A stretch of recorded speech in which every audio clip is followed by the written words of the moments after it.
kori ke hufanga mo henga hi talfa tapu dope. Au ku fa o atu pe miheni ke fa malo atu ai I he prokalama koini. Tafunga whanua alo au ka ata mo e whainga maari e koini ke fa hoko atu e tau prokalama. Whaka wiki anga maheni koie ko tafunga whanua alo au ai a ko fa hoko ma opea. Pea mo palofesa to ke ta se siwa laftani pe me Ken Pela Australia. Ko whatapo atu kia modol ho eki kotoa pia mo mea mai ke tau programa ni ka pehe ke tiki modol kau taklotu. Pea mo e kainga tonga kotoa pia poko wheha wheitu uku ke iai I he waha o pia kuma au whatapo atu kia tikoe mo tātari rei ki modol ke tau programa ko ia to funga whanua alo au ki he weekendi. Whatawanga pia ku lerei pia mea kotoa pia pe mea pina. Tatau te whito kia tiki modol mo mamata mai mi tonga eiki. Neongo ku lotonga lockdown e whanua I he taini mika ku mau taitai rei ki mautolo, ke mau kau mai ke tau prokalama ko ia I he weekendi. I he ahoni whoko whiwhia ke taitai rei, Professor to ke tāsa se o laftani mai heni, I he hoatani ke whakahoko te tau prokalama ko ke weekendi. Malo ke tuk taimi, pe malo e ngawe lahi pe mei Ken Pelana, pe mo e University ko ia lo au. Professor mo whiwhi hake ki he weekendi. Malo pito tonga pe ko kore pe ke u whamalmalo te peta la malo e whanua lo tu mo e ako kai hoko atu. Ai ka porokalama tu funga whanua alo au pe mo I VPO ena. E au tau whawhikai pe I he tau ke au sia mai ngahi aho ko ni pe malo whai whatongia mai pe mi he na. Koe mautu uheni o ku mau saipe le lei pe alusane pe moe whamiri pe o ku lei pe ai whai whatongia ai lo au pe mo ngau whai atu me heni koe mea pe o ku hoko heni e tonga koe lahi ai uha.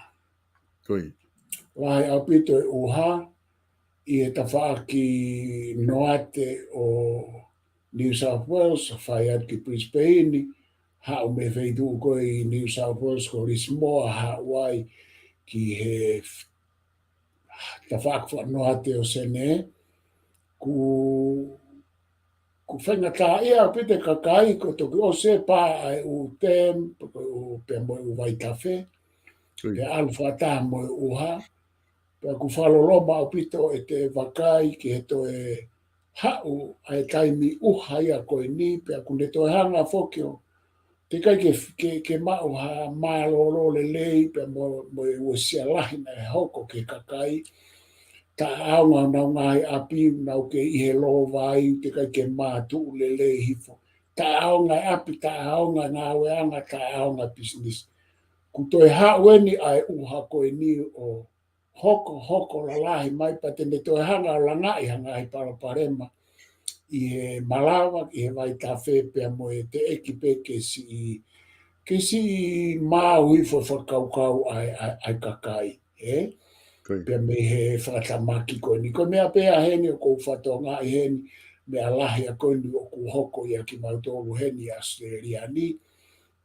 Koe mea e tahau mahino pe tau I Ukraine pia mo Lucia.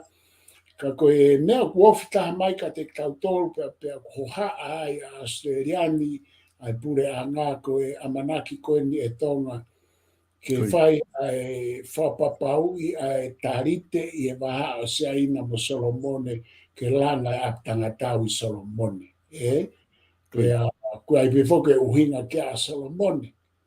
Pea kua I ngahi mea ni I pehe koe uhinga ni koe fulahe mo ua Solomone ki seaina I whamatala e taha. Pea kua I pe uhinga ke a Solomone ka ku o haarewa Australian mo ki tau tolu kotoa pe Pasifiki. Kua I aptanga tau e ua lalahi I Pasifiki, kua aptanga tau I Hawaii, Amerika, pea mo aptanga tau I Guam, Amerika. Pea koia pe tuku ke a Australiani, kua I pe tuke a New Zealand, I tau talanoan ke kau superpower ko Amerika ku ua. Tau wakai kon ke huma si aina. O toi whenga mai whaka lusia ia ki Kiripati. Pea malawa pe ke he nau langa wā whenga oe ake nau tō mo Kiripati. Malawa pe ke aha nau tangata o lusia. Peko si aina e. Kako pehe e ta whaaki koe whahanga a Solomone. Nana osi kore mai ke a Seriani ki kamata kon ke hanga he nau pureanga rotonga o whai e area kon mo se aina. Ie uhinga keke. Kana keke toka nganga a Seria, pako aia ni ke whapapau i ke a whangatuko e ume aku, hoha a Seria whenga i whaloto e a fisi. Whaloto e Papua New Guinea ke nau toko ni aki Solomoni, ke ua whai whahoko e whuitarite koe ni, ke langa aptanga taua. Aia koe whanau nou e tonga te rei ke tausio ke uhaha e mea koe ni mo noola, ka koe mea koko, ka pau e huma se aina. Tu fihi a pite tau tu e Pasifiki, pa ka pau te huma Lucia ko Amerika mehe. E whaingata ia a pito a Australiani, te fito ke Australiani mo Lucila, i tala noa he ta whaake whakautau mo security, national security. Ka koe fo i mamani fo kia koe tau aluia tau toluia ku manga haula Lucia mo si aina o fu supapao ko ia e ufeitu nei no fo pe malu Amerika pe mo allies ka koe wakai kai tonga ko tau toluen atonga o ku kau i whingawa ki wahau mo si aina pa kua tau ngai mo ua ki ai pa kua na ngai to koni mai ka hange ko lau koe a loia ko Nelson Tupo ko wakai fo ki ai ka fa o se aki ko ni pe ko Solomone mo se aina ku fefe atonga ku a tau mea pe e hoko ha mea pe ki tonga pe ko se ai hare a pe ka ko ki tau ilo ki ai kai ke tau tuku ko to pe ko mea pe ni ku fai kai to kana ko nga e ho e fetala na aki koe ni i Solomone, ka te whafoke a pito.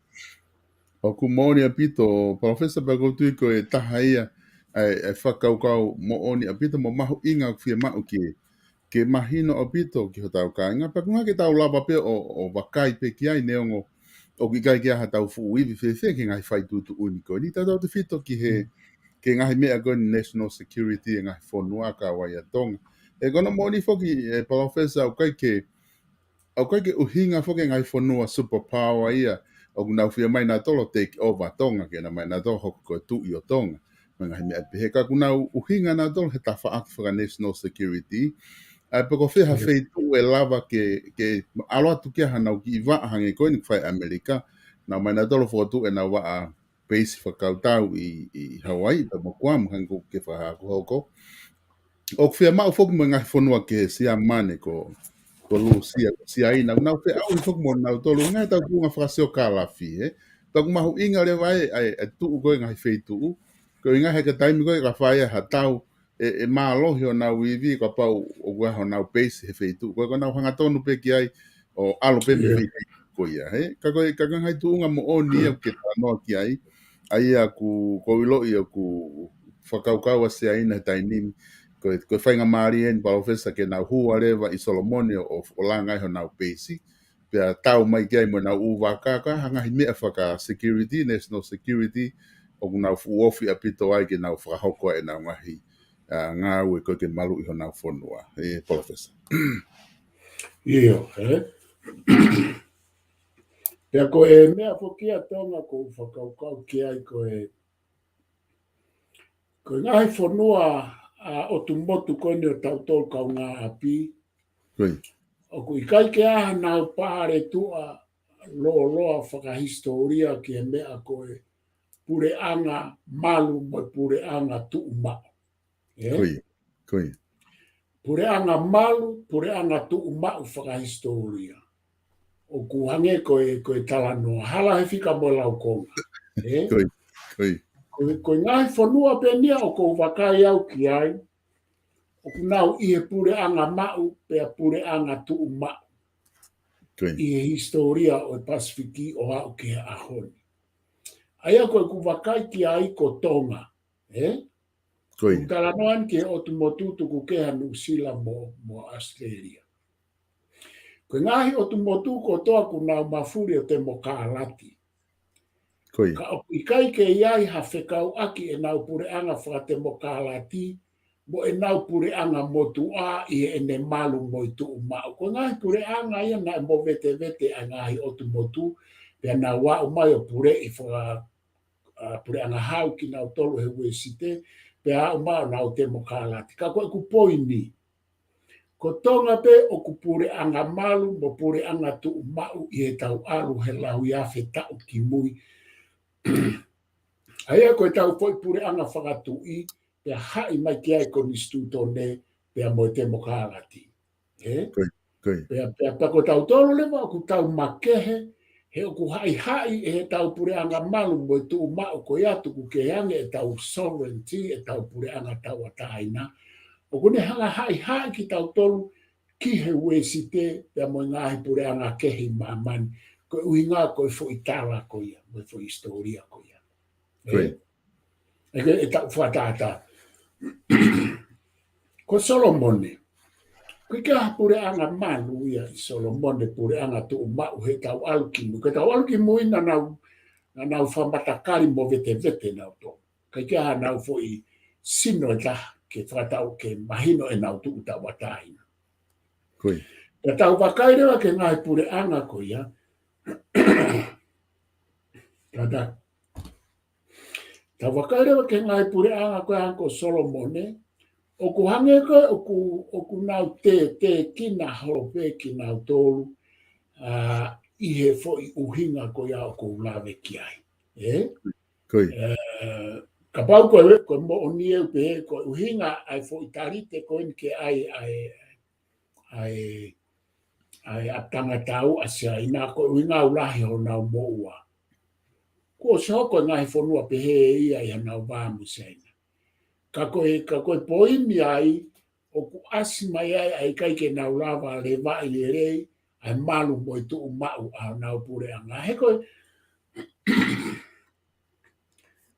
kata ke he koe ne taim kau kuma sai nau ke he mo pure i koe mo atanga tau ko Amerika ko i kua mo Hawaii. Ko kua mo Hawaii ia ko konga pea Amerika. Whaka e maha pure anga, whaka e mahamani ko ongo ki territory pea o Amerika. Ko Solomone ia o ku ikai ko pure anga ia o siaina, ko fo i ke te fitoi. Ko pure anga tau ata aina ia, ka ku huma ia siaina ke ai, pe aku malawa ke hanga siaina, o to o fonua ko ini. Ene asimai. Ka koe mea tau tokanga ke ai, pe aku neongo tau ngā mea vaofi, ngā ue vaofi mo siaina, ka koe fo i isiu koe o e langa aptanga tau, o ku kehe au pito ai fo i tō ia ko ia mo e talanoa ia e whai ki ai, mo e tau kau ngā mea pe mo e whenga ue aki. Ai aku tau ngā una Solomone ke tu unga kene hanga ia ue sia katoa ai hanga e tau tu uloa ki neongo tau kau ngā mea mo siaina, tau kau ngā mea mo Lucia, mo fe. Ka ko mea foko ku maari e tonga kau wha o se aki. Ko Lucia mo siaina au ka ke na kau na waia i e whaha i koe ai ue site mo Amerika mo allies o tau kau ki ai pea mo Australia mo Lucia. Koe foi ke he o tau whenga ue aki pe au kui ai e tau polisia na tata anoa ke ai koe polisia o neutrality kai ke te kau ki e, kai ke te kau ki e, kai ke te whei, ke whiri moe, kai ke te whiri moe. Ka ko i he au whangatuku o ku tau i he loto allies o ue site mo Amerika, ai au kui ai anu sila mo Australia. Koe tau paroparema te whito i he wakai, i tu mo siaina pe mo Lucia. Neongo ko tau tolu, tau kau mea pe tau tolu mo Lucia, tau kau mea mo Amerika atonga. Kau mea mo whefua e ufonua, toi kau mea pe mo Australia, kau mea pe mo Piritania, kai ke tau whiri mo ata. Ka koe whao sito, wakaiki Australia mo Nusila. Koe ngo whanua koe a pure anga malu ia, hange e ko tonga, pa pure anga tu ma, koe hae ko inga ke. Heku taula lo ua a Nusila mo Australia i hea whangatuku ki Piritania ke foi pure anga lahi koe, pure anga hau koe ia, pure anga whangatu i koe ia. Koe. Aia ku lawe, koe tuku ke hanga ne kau ke Commonwealth, ne kau ke Allies mo e hafua mo, hafua. Ka koe ngo whanua koe ia, o ku hangea ko tau tolu, tau pure anga malu, tau pure anga tu mau, tau taula tau tolu ke tau pure anga whanatui. I au ke historia, no tau atahina. Ko Nusila mo Australia, tuku ke he na kau ke Wesite mo e Allies mo e ha, ka koe ngo whanua koe a ku na taula tu unaua e na malu mo e na tu mau ke pure anga Piritania. He koe kau Piritania, Koe. Pea koe a whangatuku o ku kei pure anga whangatu i pe a Nusila mo Australia o ku te kai ke nare papirika tau ataina. Pea kuna pure anga whangatu i loa ki whe, ki Piritania. Koe.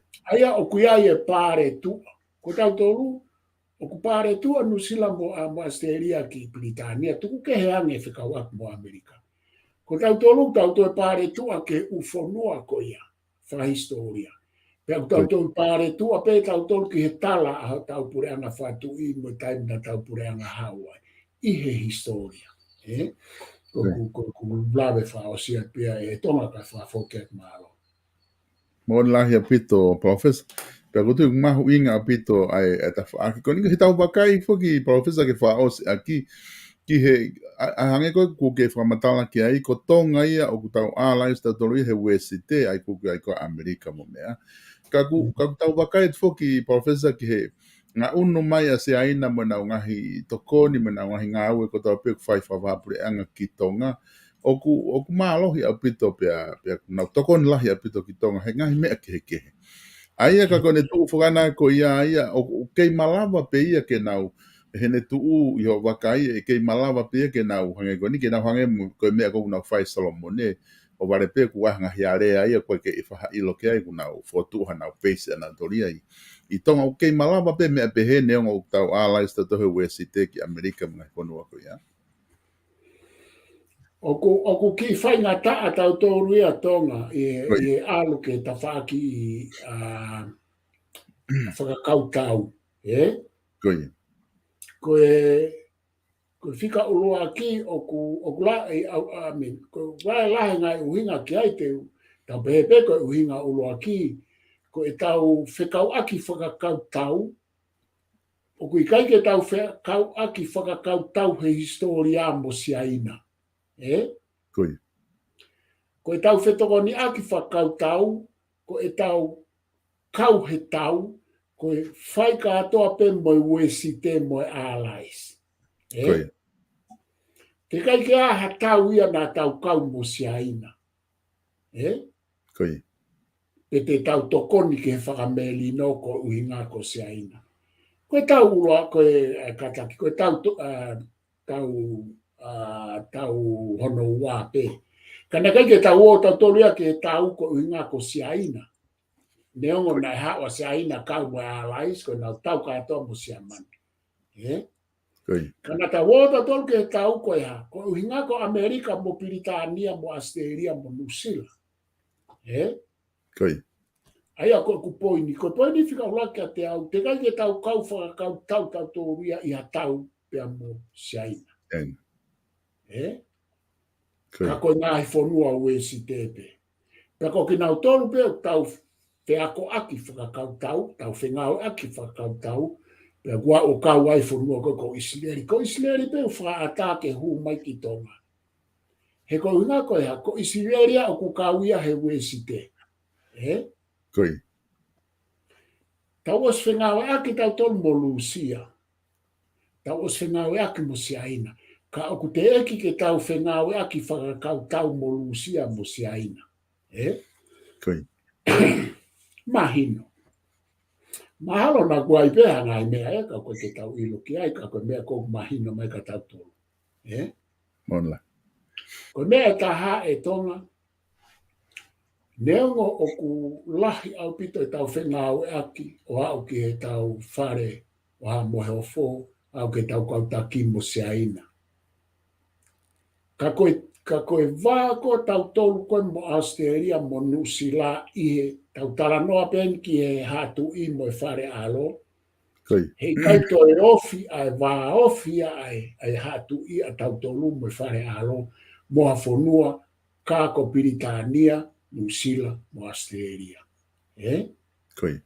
Na ko kuhi ngā tonga koe nau mea ko toa pe o ku whai ia he whonua e tolu koe ni a e tau hatu i pea mo e whare alo.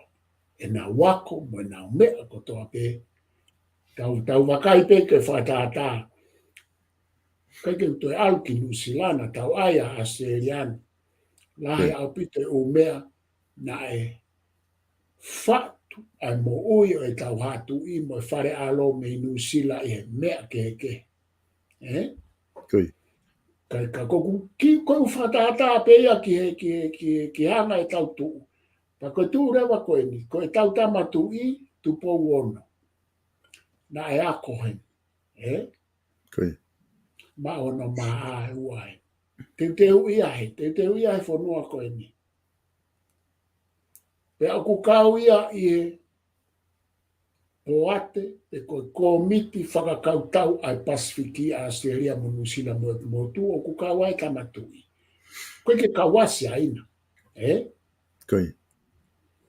Te arake rewa ono o whewhine lahi, la tu fui peka o kui henia. Koe aikonia i Australiani ki tonga ai tahine princess ko ia i he whengawe aki. Pea nai toi iku mai peki heni. O ngā ue pe koe ni oku i heni. Toi hao rewa, kou ta anoa ke anga e maa whana mo maa lo i ai fui whikaukau aki ko ia tonga. Koe tau tamasi pili nis kalau ni koe tu i hoko ia o kui heni moia. Toi maa ia e ua. Pea kui heni ewa mo no alo, tama pili nis ko tau whaau man mataongo, o ku toi te i moia i heni i Australian. Pea mono o whewhine ko mata ahas, tahini princess ko mata ahas i. Aia koe u whekaukau aki ko ia o ku mahu inga au pito ia i he tau hi wā moeanga ai whekaukau aki. Koe hange koe tau wakai ki Solomone, kau whao se. Koe neongo a e tau alu ki tua mama o pe tau omi, ka pau tau omi a se aina ke whakotu o na waptanga tau i Solomone. Hei kai pe ta tau ia moto ngahi whonua kau ngā api o fi. E ko se aina ko e nau hau ki heni. Ko tau ngahi whonua kau ngā api hange ko Australia mo New Zealand ki Solomone mo tonga. Ko tau tolu ko nau tolu o ku nau i heni mo Solomone i he historia i he kuohiri i he ahoni mo i ka hau. Tuku ke ka haa si aina ia maa Solomone koe tala noa ke he ia e si aina rewa kai ke toi Solomone. Ka kou tui e tonga kou ki i lawe atu peke mea na ke tokanga me ke ai kawaki pea moe tu atonga. Paku paureo ke fu tokanga au pito atonga ia. Koe tau whenga wak mo si aina me lahi whakai ekonomika. Whakai paanga, whakai langa, whakalangalaka. Hange pe ku siapa. Ka ku pere ngese apito ke tau au ke fo i tafaaki, koe tafaaki whakautau. He te tau koe conflict of interest ia ke hanga i tau tuu me ngahi whonua koe ni te whito ki New Zealand mo Australia, kau kai mo Amerika mo Britania. Ma tui ko tau tōria mo tau historia mo Britania, me he kamataanga. Mea koe ni nai mawahe High Commission na Britania, koe ni ko toi foki mai. Toi foki mai peki tau. Koe ke tau lava tau tōria tukuange. Pea koe ai a national, historical, mo personal tie, a national, mo historical connection, ia tau tolu mo Britania. Toi mo personal connection. I e tau whare o tau tui, i fare o ha mo o fo pe mo fare tu io Britania. Whaingata au pite o mea koia. Kai kei te whafoke a tonga mala. Mone apito. Profesa koe whakaukau whuki e taha o kei e whihia i a tonga he tau tala noa koe ki se aina. Koe ke e whihia he tau no koe nei whai ki se aina. Pea koe ka tau wakai e whuki profesa koe osi e tutu o nuku alofa. Whahoko e no pa whahoko e langa. Hu marewa ngai pure anga koe he liliu e wafi hanga fulu. Pure anga e taha. Pure anga tui waka no. Pure anga o at least pohiwa. Hu marema mo pureanga o pohiwa tu ene toa. Ko e pureanga ni taulotonga ia he taini miu pare mia i koe koa. Hua kawa mei riku. O te kei ke lava ha pureanga he ngai pureanga koe ni ke nau solo vai palparema koe tau no. Koe mea pe kulava whai kono tirei pe. Kono wea pe ki tolo ia tata o fi. Ai kone tu ana ko ia neongo ko no kulahi ka ku hange ko tala noa o whainga ta ape ia ke aha whainga he ko mea o hake ka kai ia he social media e hanga se aina pure e tonga te nau mau a tonga te nau haa tonga ko ngā ko heka ki lava tonga ta wha foke tau no profesa ko ha ho wakai kia ki ta wha osia ka ta foke ta koni studone Koe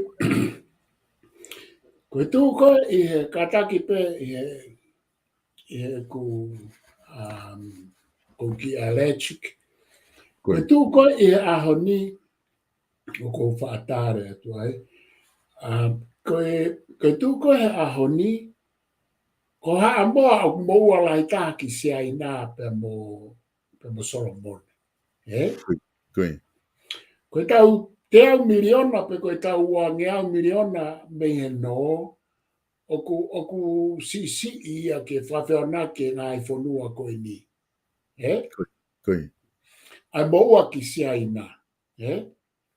Aia koe tau no, aia koe me a whoko kupehe. Koe no, koe loan, koe foreign aid, koe paanga pe o ku nau tokoni mai aki. I anga e nau tuu, e nau vahe, e nau tole, e nau pacheti ke ufonua. Pea moe taha koa paanga pe ia, koa nau whaki ma pe nau tolu ia whainga mea o ku hoko. Koe nau tokoni ofa. Kei lau pe ke foreign aid, ka koe whawhai ke he, koe foreign aid ki langa whakalaka i e pacheti anga maheni ai ngā hifonua koe ahange ko seina. Pere wai ngai mea hange koe pā mō ngā whimo pe au kula, o ku nau toi ofa mai pe nau tolu ai o make he ia me e nau tokoni mai ki he tau langa whakalaka. Pea tau no rewa. Pea koe tau no, koe lawe no, koe ke hano kowe no, o ku no e whonua kotoa pe. Koe tau tā no ke ngai whonua hau, ka kunau kei no pe, pea kunau no me pankea mamani. Ka koe lawe no, koe tā no. Koe tau pare mia koko pe kia, Samuela Crispo hewa, na e kore eia ki se aina ke ride off e no. E no koe ni i he tutu. Pea i he ku mauna i kai ke whahoko ia. Ka koe no koe ke hano koe anai a no lahi, ka koe tā e no. Pea koe ku mau, ka pao ku tonu. Na e o si hanga na e skamata e pare mia whaitikau toke tā po iwa tene toa ai tā e no.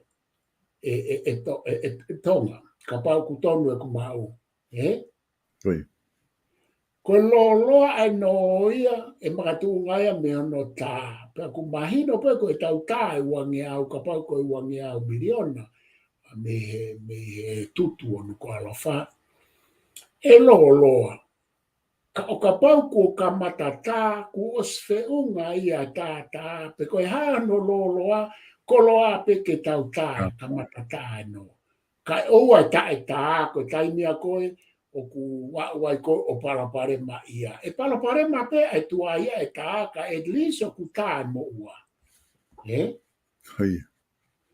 Ka koe talanoa kou pe he. ka pau lahe to konia se aina pe lahe tau no me ai e malawa ke mau tau tolu e se aina. Koe utala noa ta e mahino ia tonga. Koe, koe. Ange oku i kai ke kaha whainga me aia tau pe hange ko Solomone. Koe area pepe koe nau tarite pe, tupunga i kai ke moulawa ta e no sai. E to o e konga no ka mawato ai e mau atanga tau. Koe ku whakatata. Koe. Ka aku i kai koe uhinga ia koe mau e si aina a Solomone. Ke nehanga o pure o mau kakato. Koe konga ia e whai ake pā ke ini ko uhinga ka pau koe ke tā no pe ku fu ova au pite no ia koe hāno to e whahinga uhinga. Ka koe tala noa kou pe he e malawa ke more a tonga ia ki si aina koe la. Koe kai ke tā e tau no, pe koe tuai hono tā, pe koe hā, lahi e tau ai paanga mai. Malawa pe ke aha ngahi area ai hange koe mea i Solomone, ka koe fo i tala noa ke heia ai mau e se aina tonga pe koe ne mau e se aina a Solomone, o ku ke he fo i tala noa ea koe ia koe isu ke he tala noa ke sovereignty. Koe. Koe tala noa koe ia ai ni kou hoko i Rusia mo i Ukraine kai whaose ake. O ku toki whakahoko pe mea ia koe ia aki hano hu whamalohi o ta aki mai ai whanua koe ia. Ai o tu whaka i tai mini koe a whangatuko e ahoni. O ku pehe ko Ukraine ia koe ta whaaki koe ki Rusia. E hanga e Rusia ia ko si asi mai foi ata ia mi Rusia te nau mau ia e nau tolu. E aia koe ta whaaki a koe ia koe ta whako Rusia ia. Hangia koe tu koe whai mawaua Vietnam tonga mo toke lau mo. Korea tonga mo toke lau. Ka koe taimi a koe tonga u tau tō tānoa i ke more ai sovereignty i whai a kia e ume a koe ia. Koe ke whai a kia ha fo i wālau pe koe ngā koe lahi ha mo ua o a whanua ke a whanua. Ke malawa pe ke iai hona ngai tūtu ne United Nations, malawa ke kauwhaki. Tau whakatata hange ko karisi e ngai tau mai ko tau atu, pe ko tau aki mua. Na nau peng rapa karisi, a pure anga karisi. Nau mo ua, ka nai hu mai rewa, ai European Union me ngai whanua o kau whaki ke oua o koe ke pehe koe mo wā pepe mo rea ai whanua ko ia. Ka kui ai hono ngai ne e lawa so ka auti ake parapare ma. Na nau hu mai rewa kau whaki a karisi, hono mo ua. He kai ke pehe ke mo rea karisi, ka pau nai kai ke lava kau whakia no mo ua. E ai ngahi tūtu uni sai ko mo toru te mo tātā te mo e ai o mea te mo whai ki he. O pehe e kau mea. Te mo whai ke European Union ni ko ngau fulai ka mo ua pe ko World Bank. Kau kai ke pehe ko hange ko tala noa ko ni ke tae totongi ha api o moke cho hata ke ha panke ia ave. Koe. Koe foi tala noa ke ia ke sovereignty o whanua. Ka te whakafo ke ato. Mahina o pito e whamatala ko ia, pe a malo o pito o professor i he, whamatala mai ngahi i siu ko ia kulahi o tau a hono tala noa i he ngahi i social media, whika o akubai mene noa ko ni. E tau noa ko ni ki se aina. Ka ko unga ko ta taimi, ko pehe ke ta ki i awhia i ke ta konstituto ne, ko ngā ke ta lere ko ngā hono ua e ta proklama he ta konstituto ne, pa te u whafoke atu peka te koe ke ta hoko atu i he ta tala noa ko ia. Ki he konstituto ne, ta i he whamauanga, a ia o ku gina utolu ko ia ku motoki mamata mai ke proklama, pe ke to kau mai, o ku talo pene ma tala noa mai konstituto ne, o a o mai eni, ki he hoa ni o kuma i he tawhaaki koe whamauanga, a ia o ku hoko atua e tau tala noa i hene osiko e tau konstituto ne. Ka te whafoke atu kia te koe, professor? Aia tau i he waluwhiha ai ne tai meni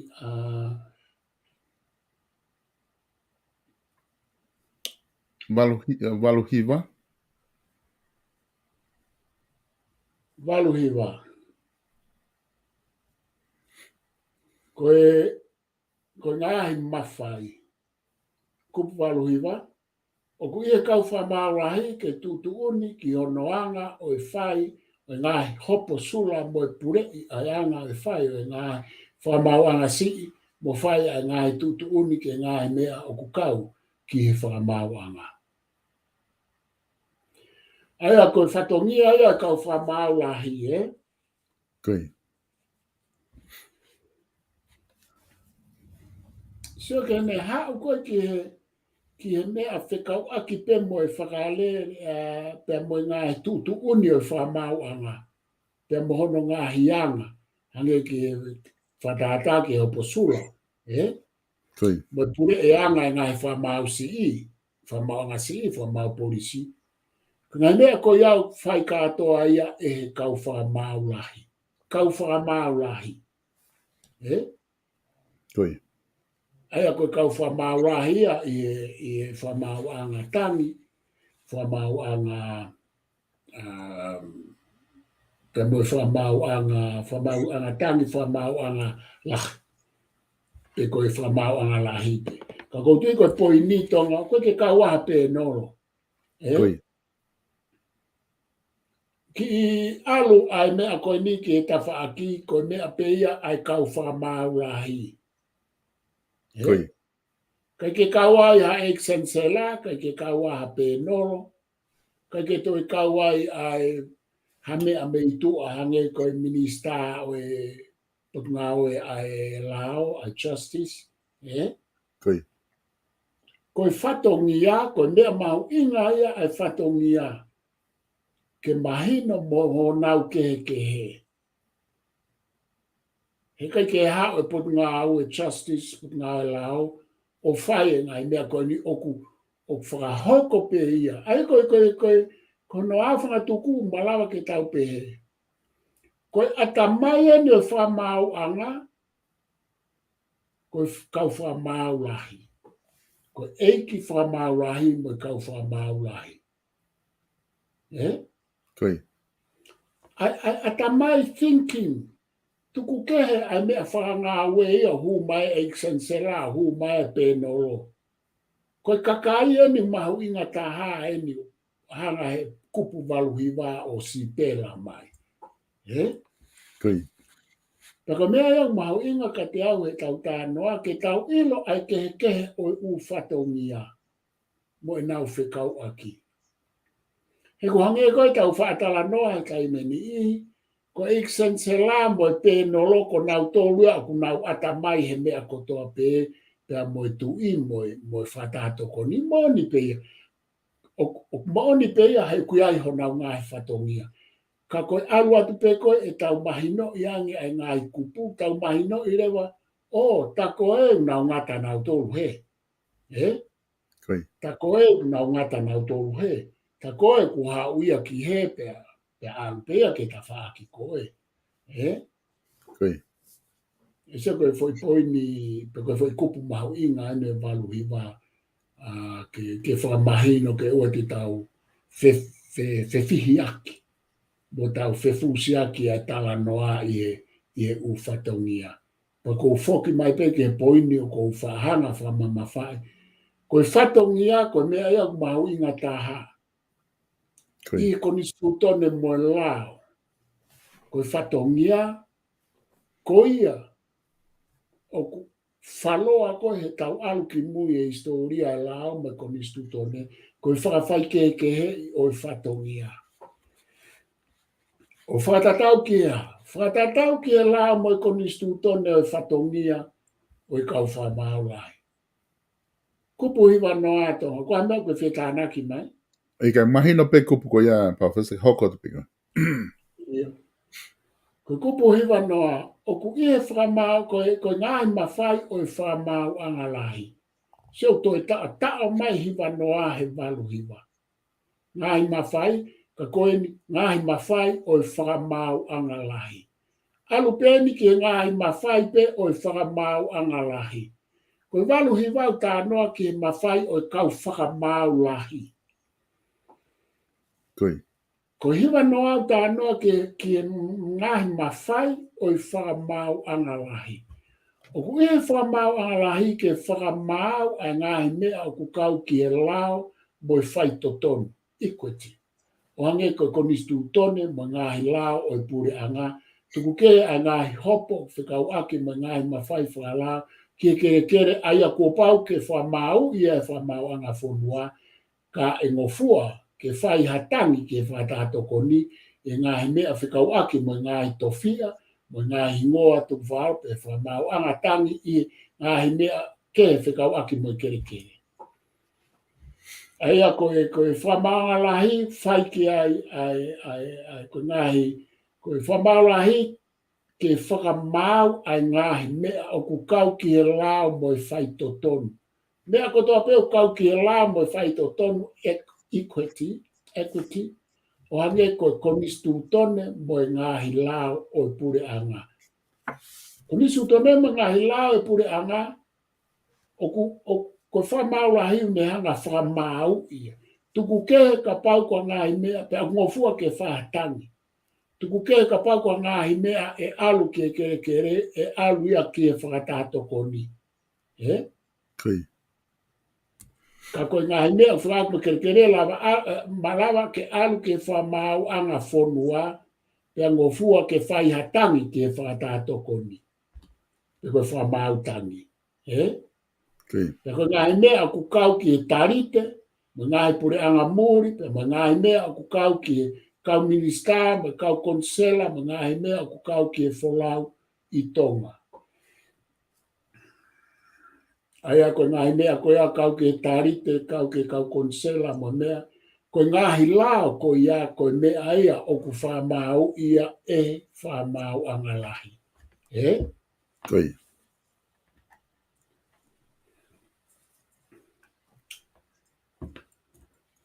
Tuku ke ngai pa kawat kia me ngai mea whikawaki mo i wholau i tonga. Koe. Koe kupu hiwa taha koe ngahi tangi me e whamau anga lahi. Koe ngahi tangi me e whamau anga lahi. Ko ngā uaki mo ko ngā uaki. Whakatatau ke tutu uni o halao o i whare area whikawaki mo ngahi tangi ke whamau anga tangi. Ko whaahi ke ngahi hopo i e whamau anga lahi, pe whamau anga whonua tuku kea ngahi mea whikawaki mo ngahi tofia mo ngahi ngoa tuku whahoro. Aia ko tofia mo ngoa tuku whahoro, ai ki no pere mo hatu i ke heia. O whakaloto mamai ke te ia, hatu tu uni na whai e whamau anga e ngahi whamau ko ia, pe ko whamau iai. I ono uak whamau i e ngofua ke tangi ke whamau anga tangi ko ui ko i tutu uni ko ia. Mahine ko ngā uaki e tonga, Koe. Ai ngofua ke tangi ke whamau tangi, ka pau o kui kai ke whaawhia maari i he whamau anga ngahi. Koe. Pea koutua koe mea mahu inga ia ai whakakaukau e tangi, koe Court of Appeal whoki i talanoa i e Wesite, ka kou maari ia hono whakatonga i ai whamau anga tangi. Aia koe whakakaukau heni i wata ua kipe, koe hoko ate me waruhiwa mo i wanoa. Ka pau reo kai ke te whia maari o kungofua ke te tangi. Koe. Tuku ke ka pau ko me aia e kere mo e ngahi ngoa whanofo. Tala noa ke he ia ko me aia o aluia ki e whatato ko ni mo tu i. Koe. Malawa ke tanka ki nau toru. Ka koe poini, ko oange ai to tonu ki a taha pe ke toi whai ha ane wheinga. Whakaos. Koe. Paku tau sio e u keisi na whai ai u tang keisi wha mui mai koe keisi e tua te lavu mo ako si tāpa koutui o ku nana tangi foki e tonga, Ange ka te au ke kai ke whakahoko e whakamau tangi ko ia, Koe. o te kai ke whakahoko, Tika ke whakahoko ai botangi koe. Ia, ka koia sio, o kutoi o ange he la, o la mahu inga eni ai whamau tangi. Ke ua ngata pe he au whangatuku ai whamau polisi, whamau si ipo ka whamau lahi. Tau toi alu ke fo i tu unga tā, na whai kulawa o toi tānaki pe veteki mea ia palo pare mā. Ko te tae whi maare pe te tangi re. Koe. Pe te tangi rewa, pe ko wahano ngai tu uni, pe ka pau e pehe o ku uhinga lele e te tangi, pe te omi hato whainga maari. E kui kai koe lao mo ko nistu tone, koe ai ke hai a ki tau tau, sai koe nau ke fo i ose ai koe. Alu ngā pōpū. Koe. Alu to tongi paanga. Ka pareu te ilo ki kai au ku malama ke te toi whakawheki ki, whakai uhinga, pe ku te iai te uwhamooni, koe poi nia. Pe te tangi. Koe foi monu ia pa koe foi tāpua kia he mea koe lao ai whamau anga tangi. Koe. Tau hau ke konga ua tonga kai kau tukuat ki ai maha ka kua mea ke tukang ki ai. Koe konga ua i hiwa taha. Tuku kehe o ka iai ha tu uni o ha lao o i whare area. Pe koha ngā hi lao kau ki e whahinga tangi o whangatangata. Kua pau e kai ke whai ha tu uni tuku pau ki e tangi e a kau me mipa e toko si i fo e toko tolu o i whamau anga tangi. Toko si i hifo i e toko tolu. Aia koe me a e ka pareo ka ngai keis pe, kua nge whepaki mo e tu a lao i e whare area. Pe koha whaahinga whakangata whakalao. E whai e a whangatuku ko ia kua pau ke oua to e toko si i fo e toko tolu i e whakamau anga tangi te nau whai anu a whangatuku pe whakahoko fo i tangi ko ia pe kai. Koe. Ke iai pe a ngā hi whai ngā maari e. Ko lao o ke iai pe a ngā hi whai ngā maari e ke te hū ai ke toi whai pe wheinga. Koe. Koe tau whakakau pe he koe ke lao pe ku sai whaafofa. Whaafofa koe ke te aruake. Koe o poloka he pe a te toi lava pe ka ku se mau ke ai o whaamoni le leipa ku lahi mo paanga ke whai a koe hopo whai a ke sirin mo tangi. Koe parapare ma pe ia o umea koe ni koe ke whaa koe kakai sevesi mama whataha ia koe kaulo ia. Koe. Koe te ki tala noa tu pe upanga ua ngea upanga tolu ngea. Koe mau pe ia.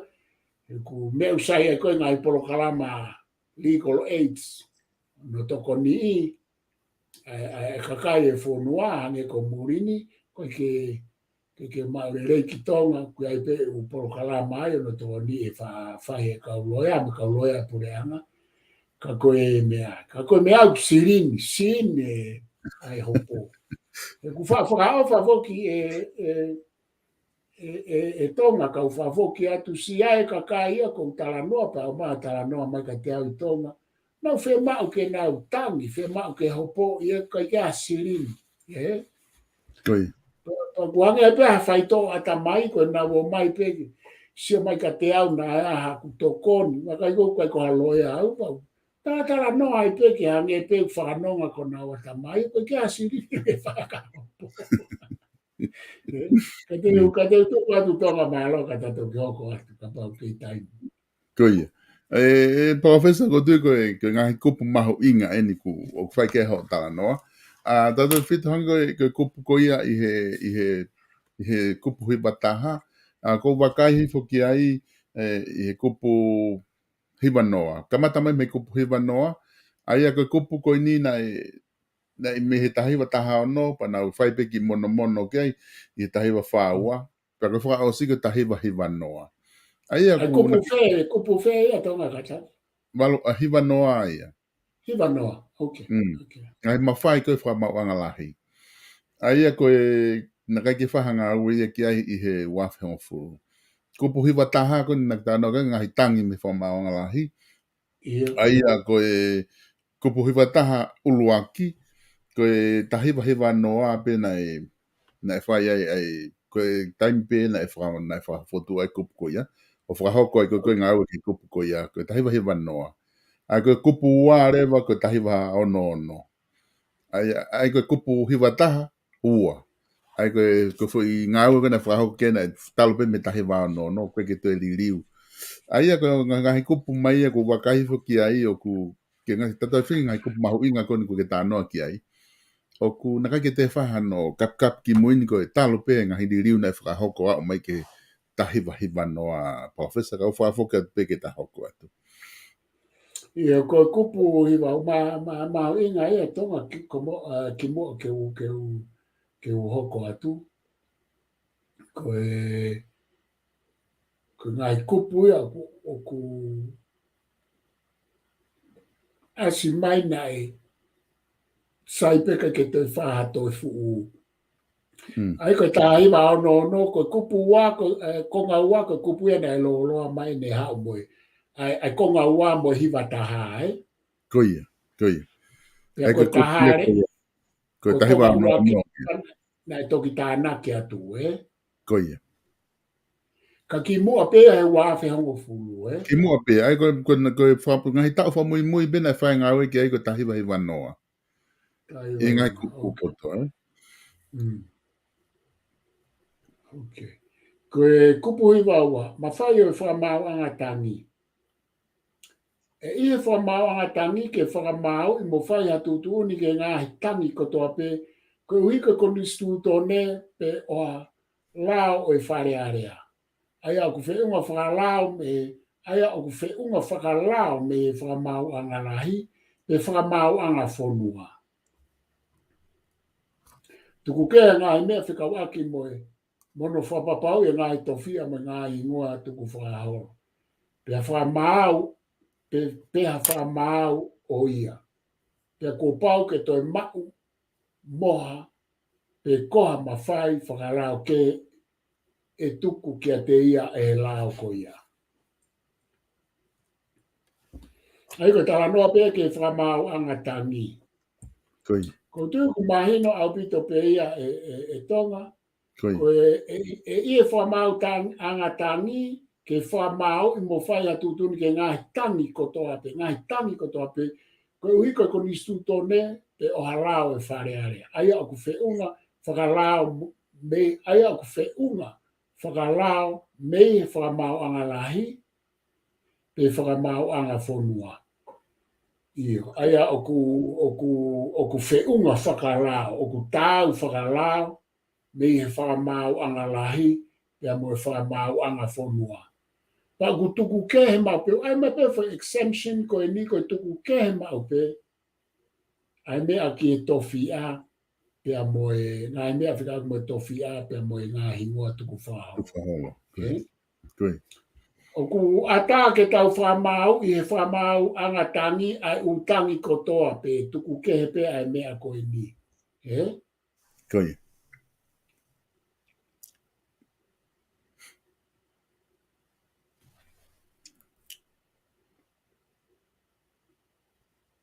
Pe to ia rea ma to u mea pe o kutuku kia te ia ke whamau anga tangi whakalao ke ne hanga whamau, i he konga whaosi. Koe. Ka kutui kumahino o pito pe whatongia mahu inga ia whamau anga tangi, pe o ku hangea koe ha fo i o wau ariaki whakaosi ki he mate pe mo ui. Koe. A ngahi hopo lalahi o ki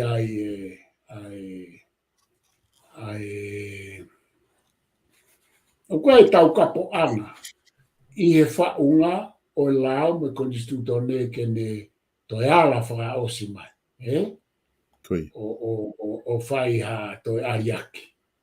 E tau hau ke kupu hiwa tolu, Koe. whapekia e la ua tolu o e tā hiwa noa. Ai au ku saipe to wha sio kia ka pau ke sio kia hena, tā hau ke kupu hiwa wha, O ki kai ngofua ke whakamau e ha whakamau ha tangi mei ha mea na ane tō mua whakamau. Poin mahu inga ia Koi.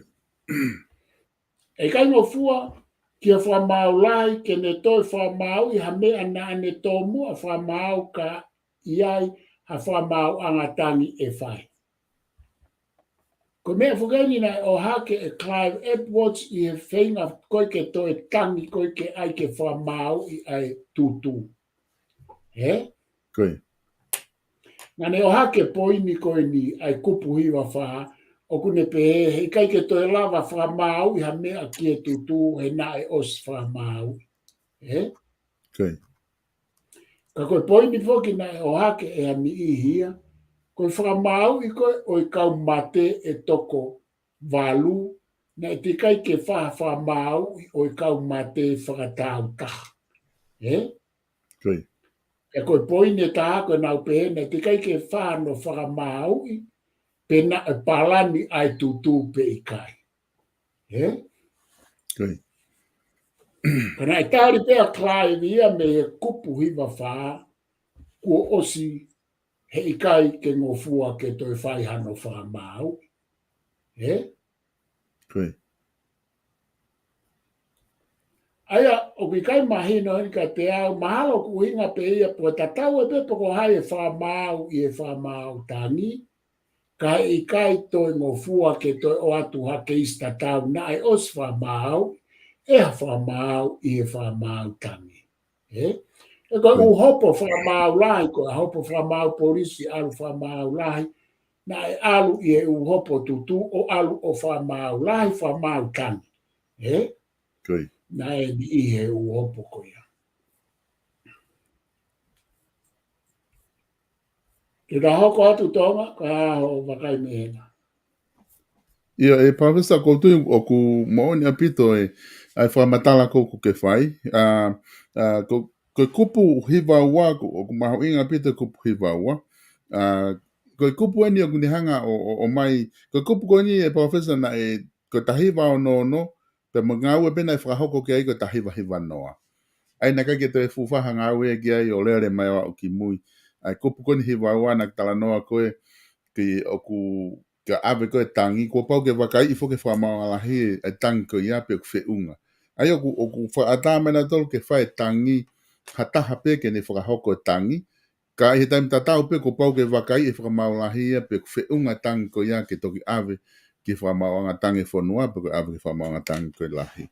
Ai koe kupu... Ia ke sio ke ua tonga manatu e ke tangi koe Koe. a ekno pere tui wano a pare mia marolo. Koe. E kai ke tāri he whamau anga tangi. Kai ke whiunga. He? Koe. Aia koe osko e nau sio kai whawhoke atu. Koe, aia ko whai kupu ia koe ia. Aia koe liriu pena e whahoko ki ai na e whamui mui ko ta hiwa noa. Aia tau whanonga mai pewa o mai ki he tainimi. Ka kou tui mahalo koe kunu ku taa o mai ni ke kupu hiwa wha.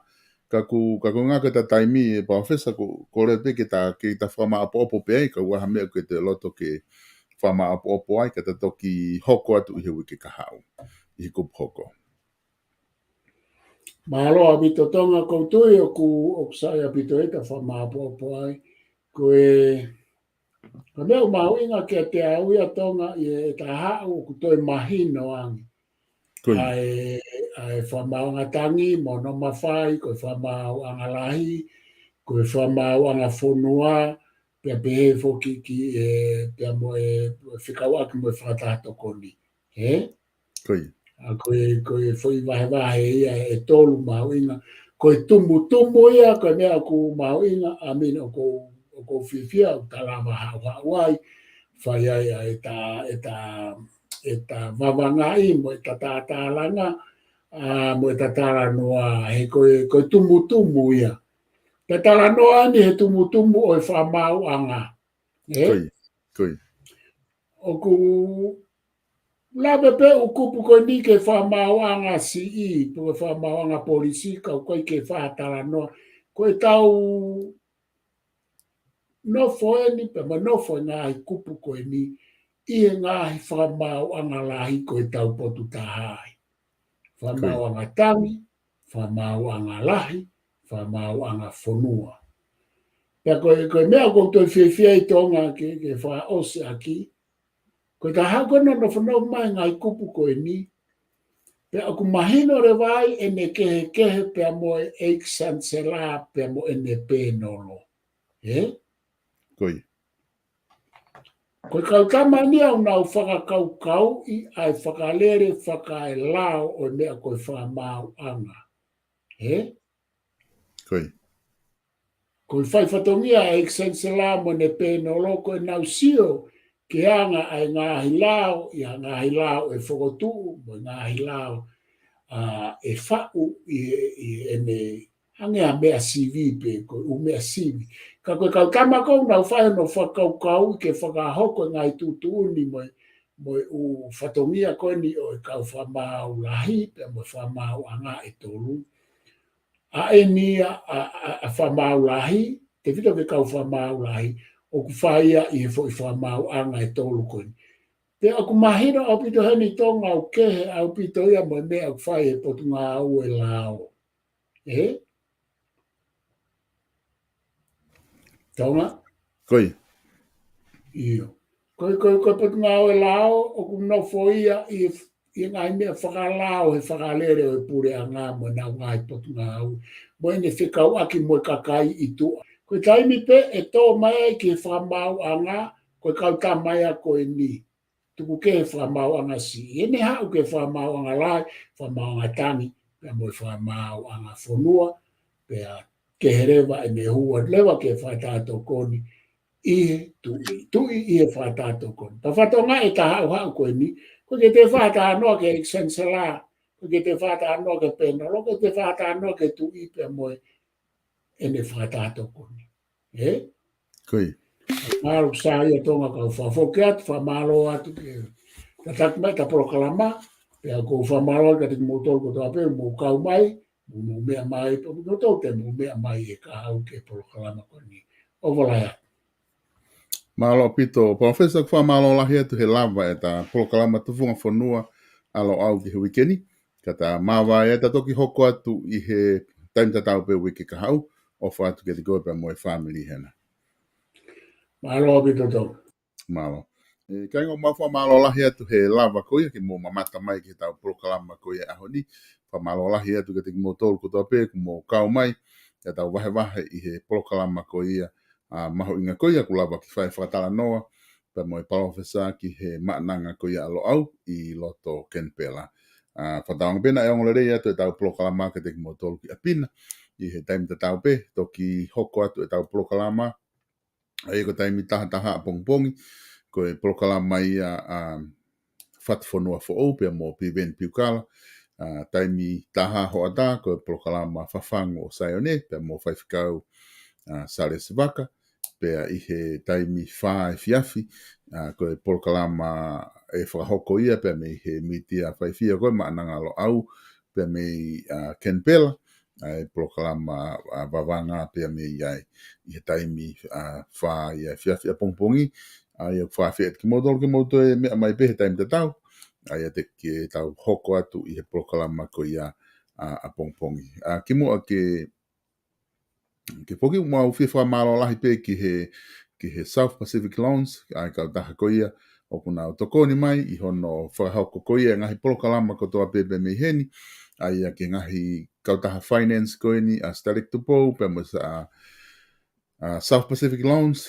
ki mo tolu ko toa pia ko mo fia mau ha mo tono no fia mau ha no me alere po ha no pe ke totongi aka whanki mo ua pe fua ake ako e whanau o ki kei tu mo lau a South Pacific Loans a Static Tupo pe mo kau ngā ue ko o si mateu teu ke nau tokoni atu kia te ko i hao whahinga fia mau pe ko e whika e nai whamo ui noa walu ngeau walu hiva walu noa walu ngeau walu hiva walu o lea kia Static Tupo e lava ke nau tokoni atu kia te koe iha whahinga fia mau pe te ke fia mau ke nau tokoni atu kia te koe whakaseniti Kai ke ngatai o ku iai ki whanongonongo ki whia mao kaunga aue e nia. O ku lava ke o ati ki kore koni whia mao ki kaunga aue ke ngawe leipa. Ko ngawe koni whahoko i West Okalani. Ai aku ngawe koni whahoko i West Okalani. Pa ku ke ofia tu he wheitu ko ia, pe ku ke lava pe o lere me lere ki ai. Mau whia mao hakau ngawe leipa ke nau ngawe i site i South Auckland. E la pe ki whitu taki mai ki a teau. Tō ku whia telefonika noa wataha, ua noa nima, noa ono, noa fitu, ke lava ke mau tokoni atu ki a te koe, ke whahoko atu ki a te koe, ngā ue koe ni, whia mau peha taha ku ke longmo ui, wai hao mea lere, ke alwai ke ngā ue, pia ke longmo ui, ke lava ke ngā ue, o whahoko ngā ue koe ni, ka ngā ue whakasivile eni, aia ka ngā civil work eni, o ku whahoko i West Auckland, aia ko wheitu mesi, lava ke o whahoko e ngāwe koni. Au kua i pia mo e ngāwe ku whia maho kau ngāwe ki ai i kaku whahoko ki Alpani. Aia koe me meka ngahi ngāwe koe ni ata koe ni ko i he Wesite pia mo e North. Aia koe North Shore i Alpani. Ka pau ku ke ata pe ku ke koe ki ahau ngāwe e whahoko ke whia maho ke huo ki whamalisino mo ke ngāwe i hinga whainga ngāwe koe ni. Pia ke whitu taki mai ke teau. Lava ke tatara noa ke hūki ai o ngā ui atu ai. Koe ngā tai tau proklama koe ki aho ni, tato ki hoko atu i he taimi ka hoko mai, ka mō mea.